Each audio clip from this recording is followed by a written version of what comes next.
السلام عليكم ورحمة الله وبركاته. اللهم صل وسلم وبارك على سيدنا محمد وعلى آله وصحبه وسلم. النهاردة حبايب قلبي احنا معانا حتة لحمة استيك، تمام، ومعانا شوية بصل. عايزين نعمل وصفة كده سهلة وبسيطة قوي. تمام، اللحمة الاستيك دي لحمة بلدي، تمام، دي لحمة بلدي، ومعانا شوية بصل هنا. طبعا على قد ما انتوا حابين، بصلاية 2 3 براحتكم يعني. تمام، بس كده الوصفة هما المكونين دول بس. تمام، وشوية التوابل اللي احنا هنحطهم، والحمد لله على كده. هنعمل الوصفة دي ازاي؟ يلا بقى تعالوا نروح على البوتاجاز نشوف احنا هنعمل ايه. تعالوا معايا. يلا حبايبي، هنعمل ايه؟ هنحط الطاسة على البوتاجاز. نحط الطاسة كده سخنة، تمام، تسخن قوي. اهم حاجة ان الطاسة تبقى سخنة. تمام،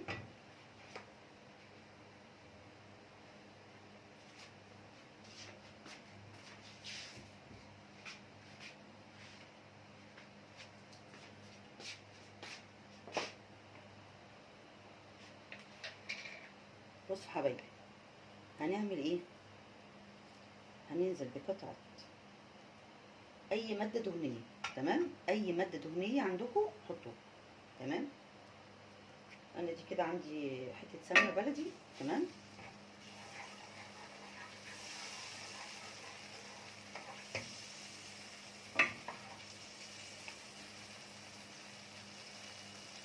هنعمل فيها ايه بقى؟ هنشوح فيها اللحمة.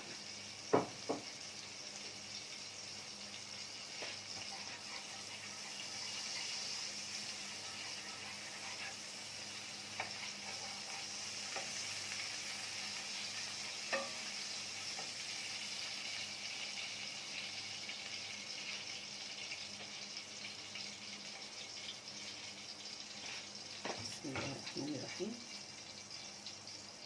خلاص كده السمنه اتقدحت اهي خالص. تمام، ننزل باللحمه.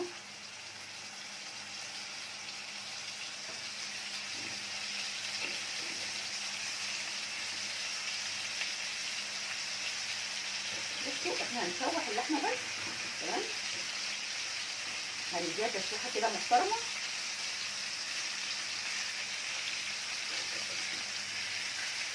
وبعد كده هنطلعها بقى وهننزل ايه؟ بالبصل.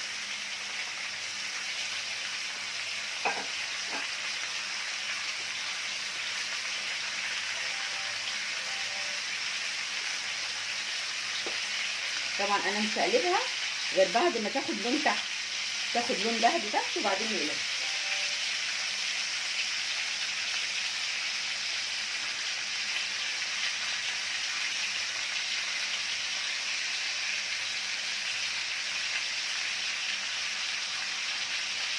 بصوا هي الاكله كلها في عمايلها مش هتاخد 5 دقايق التشويح وخلاص، وهنشوح البصل وهنسيبها بقى تستوي.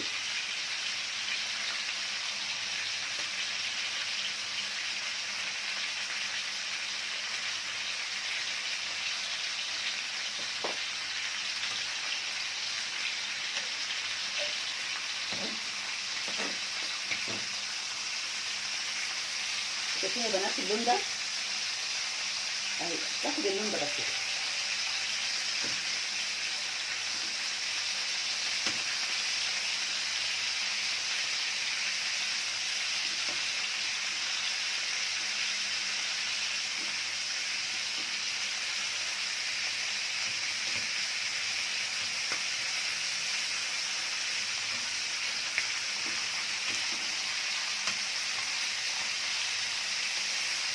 شايفين اللون؟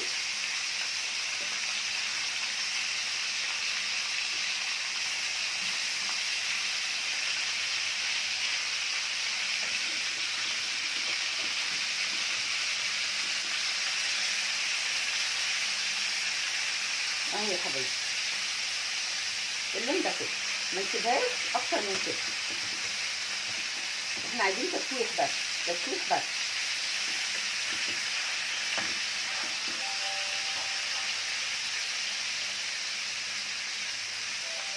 هنشوحها على الناحيه الثانيه وبعدين نطلعها.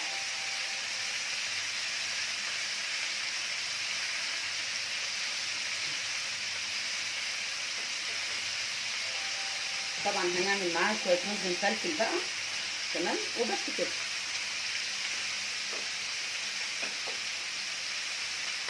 اللي حابب شويه خضار معاها تمام. حابب بس اللحمه الستيك مع الرز تمام، على حسب راحتك.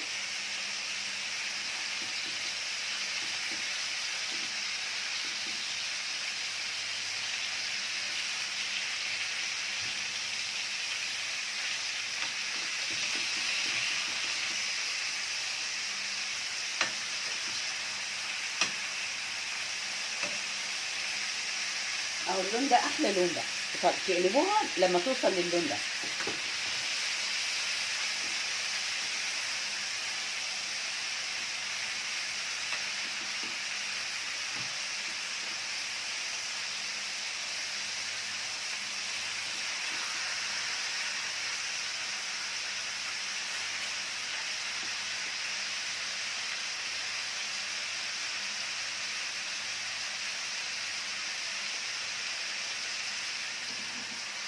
نعمل بقى الرز.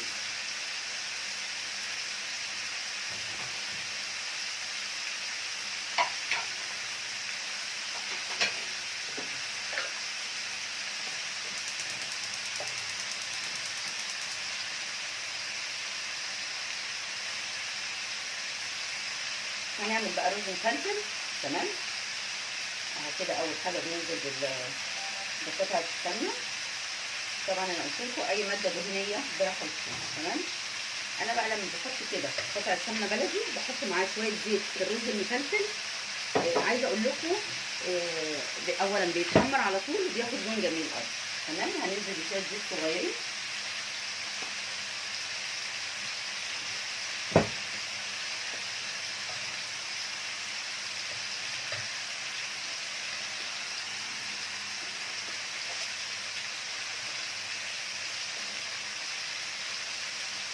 حبايبي هنبدا ان احنا بقى ايه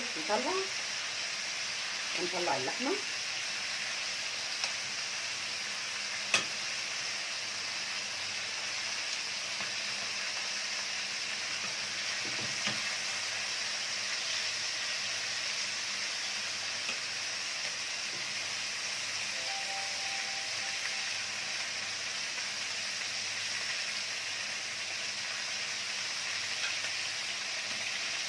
بس ما خليتش حاجه.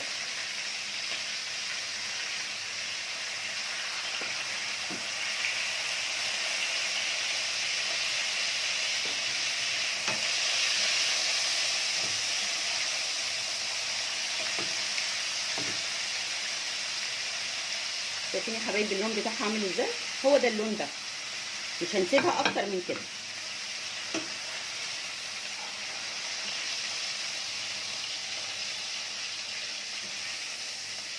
تمام. هنعمل ايه بقى؟ هننزل بالبصل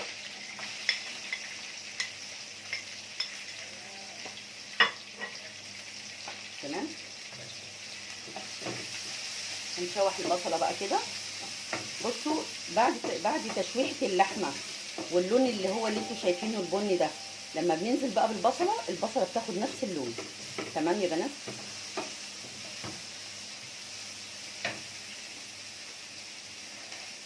هننزل بقى بالرز هنا.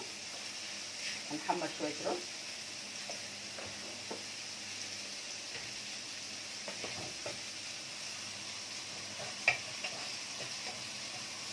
بصوا هتلاقي الموضوع سهل وبسيط قوي معاكم.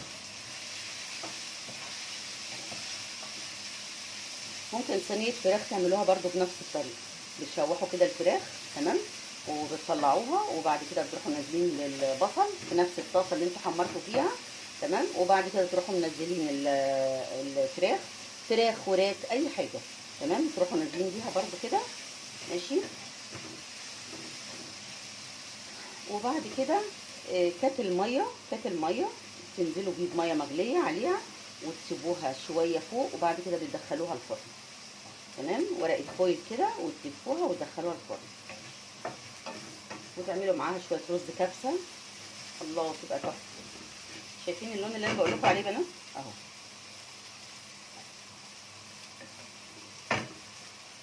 عارفه انتوا شايفين معايا كده؟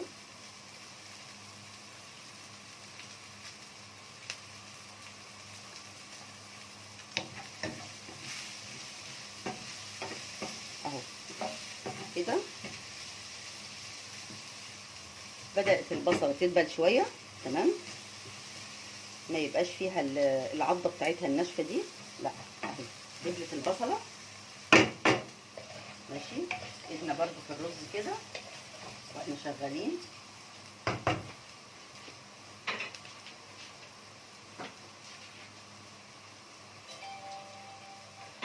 تمام يا حبايبي، هنبدأ نعمل ايه؟ هنبدأ ننزل باللحم.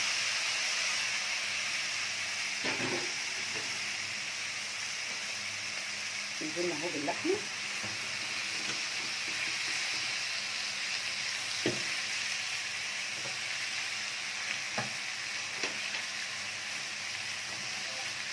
تمام، هنعمل ايه بقى؟ عايزين بقى نحط التوابل بتاعتنا. هل احنا ينفع نحط الملح دلوقتي؟ لا طبعا، يبقى اللحمه مش هتستوي. تمام، هنبدا ننزل بالتوابل كلها ما عدا ايه؟ ما عدا الملح. ده فلفل اسمر. خلاص، طبعا الفلفل الاسمر ده مهم قوي بالنسبه للحوم.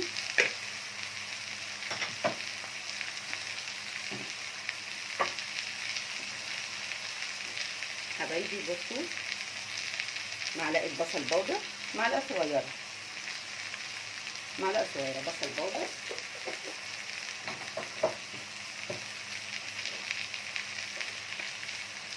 معلقه ثوم بودر برضو نفس المعلقه. بصوا اهي معلقه، بصوا صغننه خالص كده، ما نكترش توابل.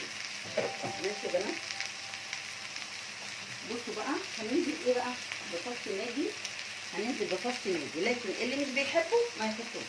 تمام، يعني انا دايما اقول لكم اللي ما بيحبوش ما يحطوش. اهو اللي هو فاين فودز ده، حبيتوه حطيتوه، مش عايزينه معاه في اطفال ومش عايزين تحطوه، مفيش اي مشكله.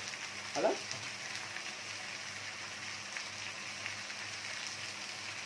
طيب في حاجه تانية هتتحط؟ لا كده بالنسبه لنا كده خلاص. ليه بقى؟ لان مش هينفع نحط الملح دلوقتي. تمام، علشان خاطر اللحمه تستوي. طيب هنعمل ايه بقى؟ هننزل بكات الميه. ده كات الميه مش كبير، شايفينه صغير، اللي هو بتاع القهوه ده. بسم الله الرحمن الرحيم. تمام يا بنات، زي ما انتم شايفين كده الموضوع ما خدش اي حاجه، ولا خد اي وقت معانا، ولا خد اي حاجه.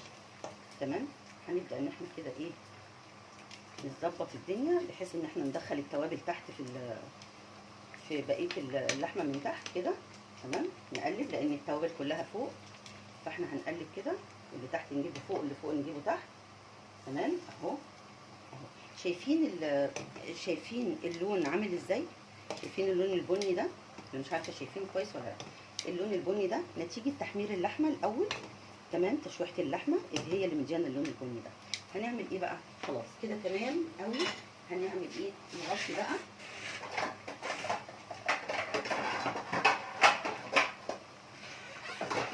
هنغطي كده وهنسيبها لما تستوي وتتشرب الميه بتاعتها كلها. على ما تتشرب الميه بتاعتها كلها هكون مستوي. تمام يا حبايبي، بعد بقى ما تخلص ان شاء الله هوريكم بقى الشكل النهائي بتاعها هيبقى عامل ازاي. خليكم معايا.